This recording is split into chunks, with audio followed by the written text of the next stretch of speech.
What an investment they've made in Diego Pavia, this attitude, this program, and the biggest win on the West End.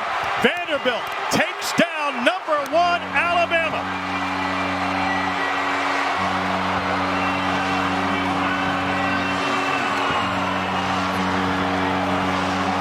Diego Pavia very nearly went into the stands to celebrate with his brothers, but instead they've come onto the field with him.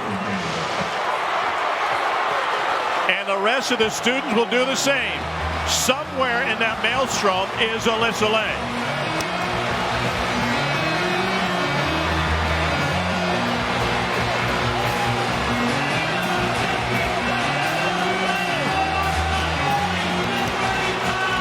Alyssa Lang will become the only one seemingly to stop Diego Pavia today. Into the chaos, Alyssa. Diego, you just beat the #1 team in the country. What's going through your mind right now? It's literally all God's timing, literally from the jump.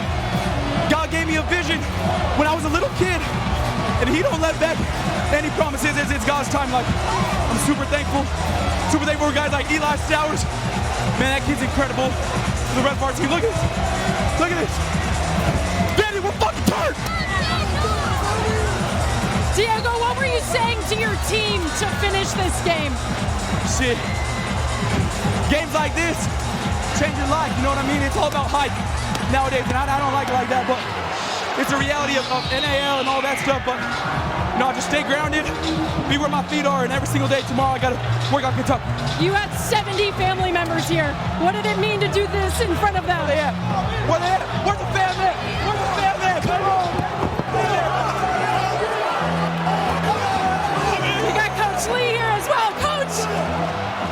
Let's go celebrate. Thanks so much. Anchor down. What a contrast in emotion, what a contrast in personality from Diego Pavia to Clark Lee. Clark, the college fullback, a monotone voice, and Diego Pavia is a volcano, and he has just erupted. We asked Clark Lee yesterday when Diego Pavia left our meeting room and Clark Lee walked in. I said, how do you control him? He just shrugged his shoulders. He said, I don't think I can. Maybe that's a good thing. It is history for Vanderbilt today.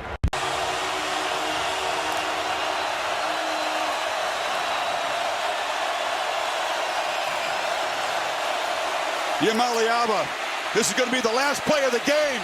Scrambles and is shoved out of bounds. No time left. Arkansas pulls the upset.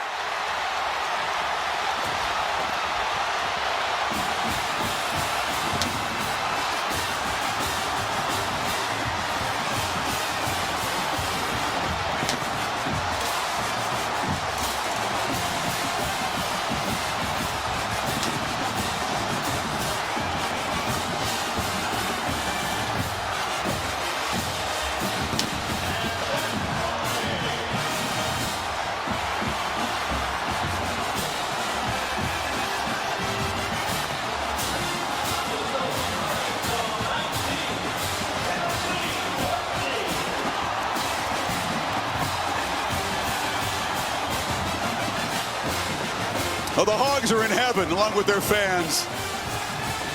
A program that's had so many close, painful losses comes up with a huge victory, scoring the last 16 points of this football game. And Tennessee joins Alabama, undefeated, beaten by unranked teams today. Let's go to Holly. Coach Pittman, you've been on the other end of so many close losses. How did your team have the resilience to win this? Well, what a great couple drives there at the end. The defense ended up keeping us in it, and then at the end won the game for us. I'm so proud for the kids, the coaches, these folks, and I'm glad you come here and see us win one. Your backup quarterback had to come in. What did you see from him to revive that? Wasn't that awesome? I mean, where Malachi, the kids ran around him, he made a good throw or two, did a great job with his legs. Just a big, big win for the University of Arkansas. One of the final plays as made by Danico Slaughter, a Tennessee transfer. What do you say about how your defense held up on a tough last drive? T. Will and the guys had them ready to play. They played hard the entire night. We didn't turn the football over, nor today, but I said if we are the same in turnovers as anybody in the team in the country, we can play with them.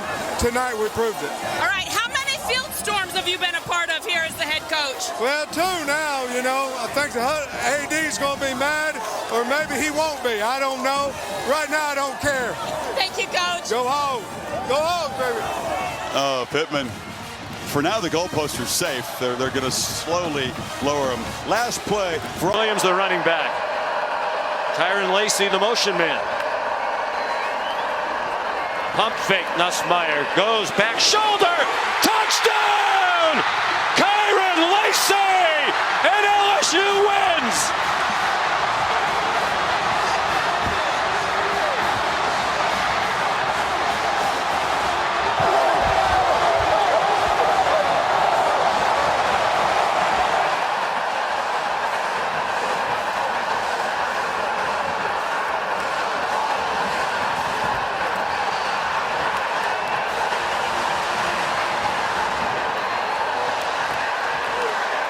A shake of the head from Lane Kiffin, realizing what a football game this was.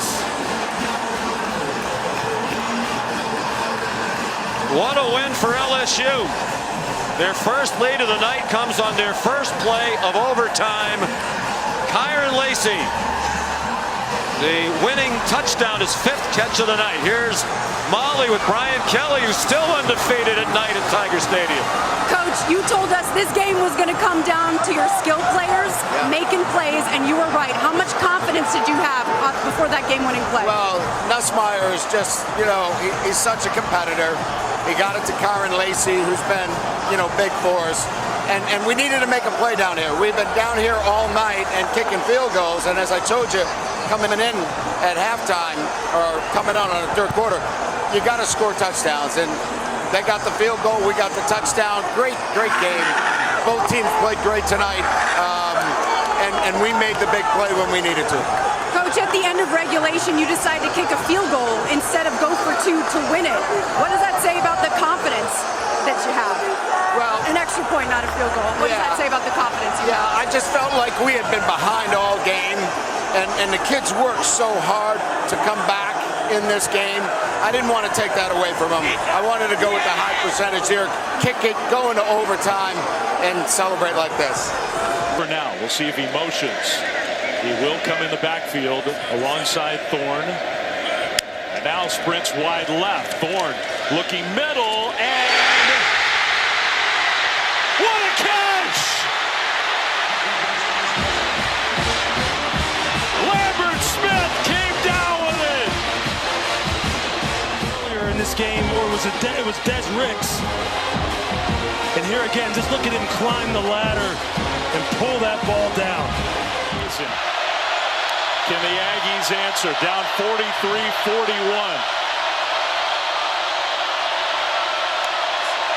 Direct snap, pitch back, Reed rolls right, dropped! It was dropped! Auburn wins!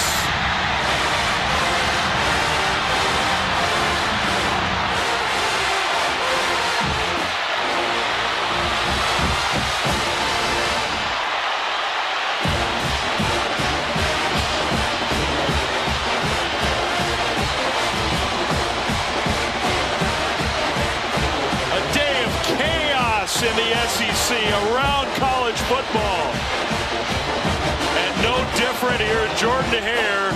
What a game and what a win for Auburn in 4 overtimes, 43-41. Up it was here. Here's a team that's just trying to become bowl eligible. They're not playing for a spot in the CFP, and you're seeing this kind of reaction. They're probably thinking, hey man, look at all the young guys that were contributing here tonight. They get a couple more pieces.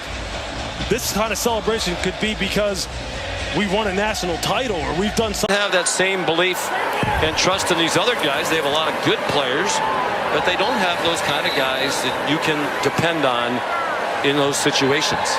And that'll be something to watch because the expectation of Georgia is to be in the mix for a national championship. And right now, the way this team is playing, they're storming the field. The game's not over. The referee, Jeff Heeser, telling the fans to get off.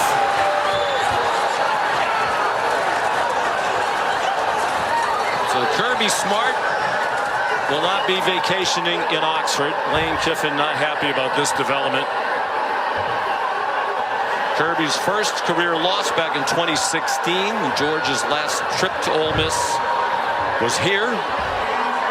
And it was and remains the biggest loss of his career.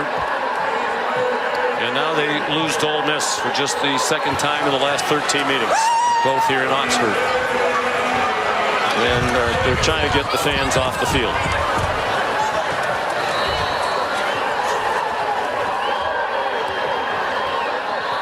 And Mike Swanson, our statistician, makes a great point.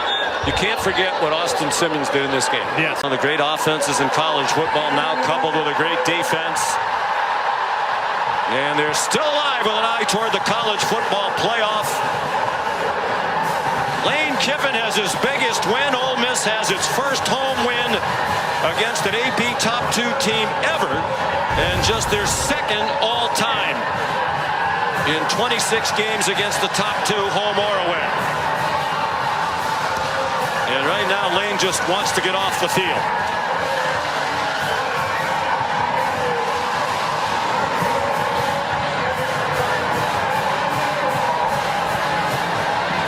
There's Molly McGrath with Lane Kiffin. Coach, I finally caught you. The fans with a little premature rushing of the field, but the highest ranked home win in school history. They have a lot to be excited about. What did it take to get this? they're going to make a run here in the postseason. They have a huge one next Saturday night at home on ABC against Tennessee, but still to come tonight, Alabama at LSU. Don't go anywhere.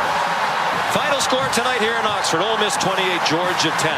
For Molly McGrath, Greg McElroy, our great crew led by Phil Dean and Scott Johnson, Sean McDonough. Good night from Oxford. Let's send you back to... Instead, Levitt going to back up and just throw it deep. Clock's at 2, at 1. It lands at 0, and the game's over. What a win for Arizona State. So they're going to look at this to make sure that the clock is at 000. They're going to review it to double check, because if not, BYU would have one play. So they're going to have to clear the field here to make sure the clock did hit 0 when that ball went out of bounds. You've got Keanu Hills at 6'4", near side into the boundary. To the field, Chase Roberts, 6'4". You've got JoJo Phillips, 6'5", and looks like Darius Lassiter, 6'2". So a lot of length, a lot of size out there for BYU. There's only 10 guys on the field right now for Arizona State. 1, 2, 3, 4, 5, 6. Okay, now there's 11. They just got the 11th guy on. Retzlaff steps up, moving to his right, hoists it deep. And it's underthrown, and it was caught but short of the goal line. It was caught by Chase Roberts, but it doesn't matter. The game is over, and now they can celebrate. Arizona State with the win.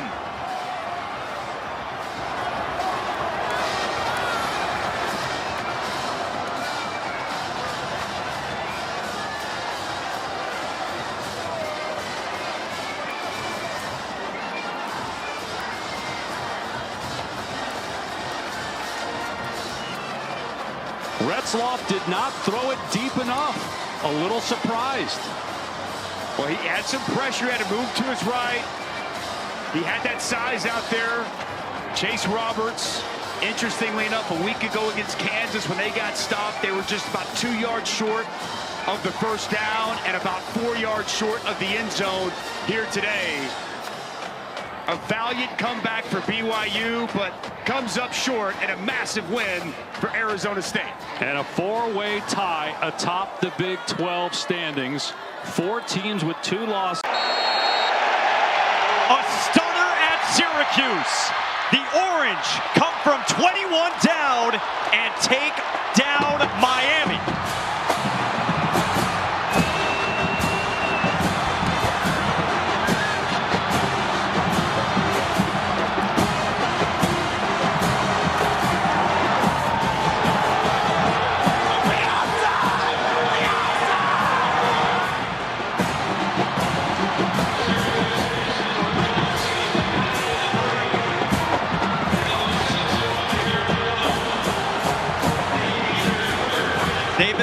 football here at Syracuse since 1889. Today, the biggest comeback win in program history. 42-38, the final. For Kirk Morrison, Don Davenport, and our entire crew, led by producer Caitlin Urca, director Ashley Ward, Mike Monaco, sending you to Oklahoma. Deep. I don't know what they were thinking. I mean, I think they're thinking that it's a huge win, and they have not had anything like this in a long time. With injuries to the offense, I mean, you use 4 of your 5 offensive linemen, top 5 receivers. That's tough, but look at this. Here comes a Sooner stampede. Oklahoma crushes Alabama and may have dealt their postseason dreams a fatal blow tonight here in Norman. We won't know the answer to that for a while, but loss number 3 stings and carries heavy weight. Jalen Milroe, not the evening he hoped for. 3 interceptions. Somewhere down in that Oklahoma Crimson mosh pit is Holly Rowe with Brent Venables. He said something interesting, embracing and using the suffering. And there's been a lot of that this season. Just their second conference win, their first FBS win since September. Couldn't get any sweeter than this. Oh, man, good for the Sooners and good for Brent Venables. What a moment. At the 5-yard line to end the game. Now they can take a knee. Even with this loss, the Canes still have a very high probability pathway to the ACC championship game and could very easily be a college football playoff team. Well, they absorbed their first loss of the season, and what a scene at Bobby Dodd. There go the goalposts. And you think the coach is enjoying this one? Georgia Tech pulls off the upset down to Chris Button. Coach, with Haynes next to you, as you look around, what are you most proud of right now? These kids, this school, Georgia Tech, the city of Atlanta. Enjoy it.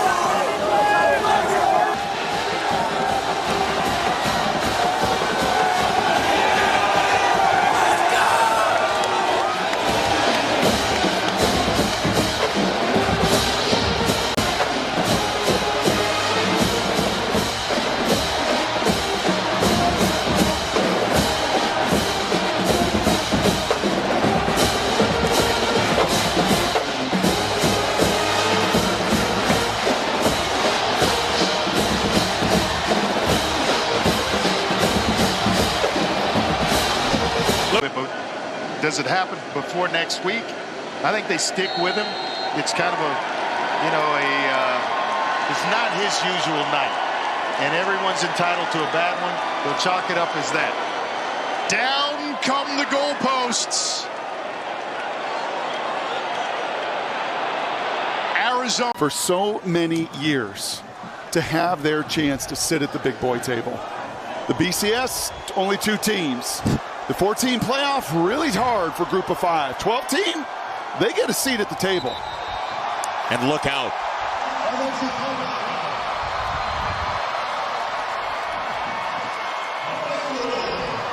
Just in case you didn't think he was athletic enough. A gold in the floor exercise at the end of the game. Boise State, Mountain West champions. And on the way to the college football playoff.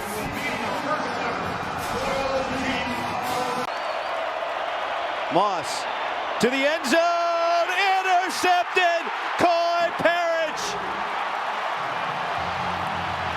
And the Gophers beat USC, 9 seconds away from doing that for the first time since 1955. From this. Well, Minnesota believed. They believed they could beat number 11 USC, and they just did. What a party here in Minneapolis.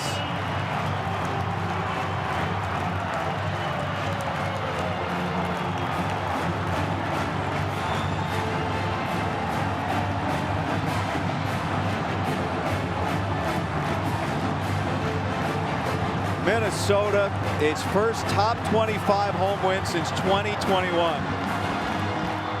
You know what they say around here? Sky you, ma. row the boat. Go Gophers. I got a feeling we're going to be hearing that a lot tonight. Let's go down into the madness. Rhett Lewis. Come on. Unbelievable. College football. Just take an image. Take a picture, put it up on your wall, and for those dancing and celebrating into the night on Greek Row, wherever you may be in this state, don't miss a moment, man, because this sport can offer up some brilliant ones, guy. A night to be remembered in the new Big Ten. PJ Fleck put a list of 2 and 3 teams in the last 3 years that went on to win 9 games. He put it in front of his team and he said, we are a good football team. And what did he just tell Rhett? Starting across the field to congratulate Shane Beamer.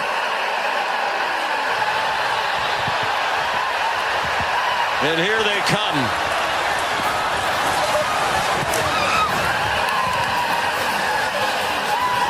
From everywhere.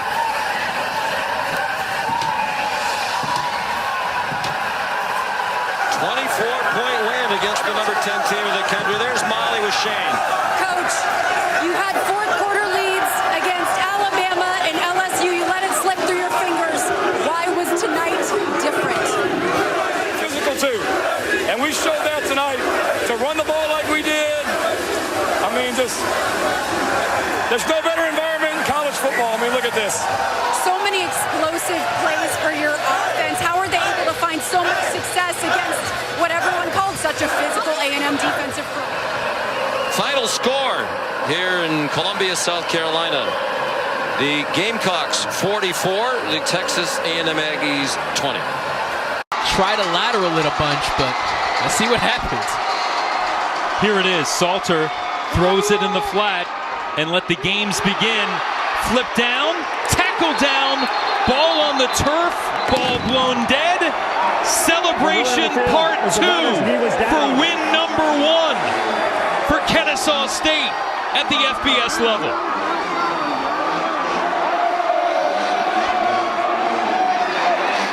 Jason, you know what's better than rushing the field once? You get to rush the field twice in the same night. How about that?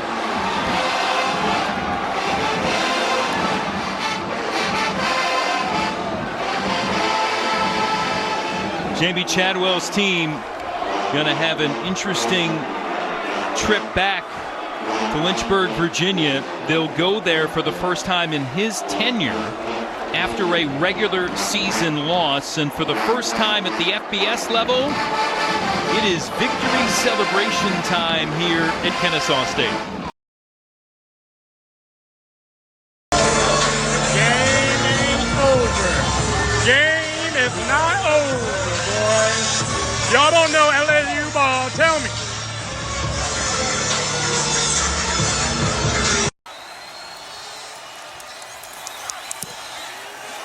Drives it and just misses it.